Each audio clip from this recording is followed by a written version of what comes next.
Magandang araw mga kaklase. At sa ating punong guro, ko po ay mag-uulat ngayon tungkol sa ang pandaigdigang guhit ng pitsa o mas kilala sa tawag na International Dateline.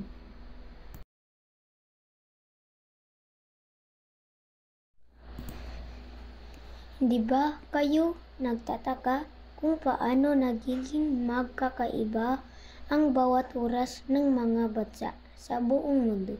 Halina at makinig kayo sa ulat na ito.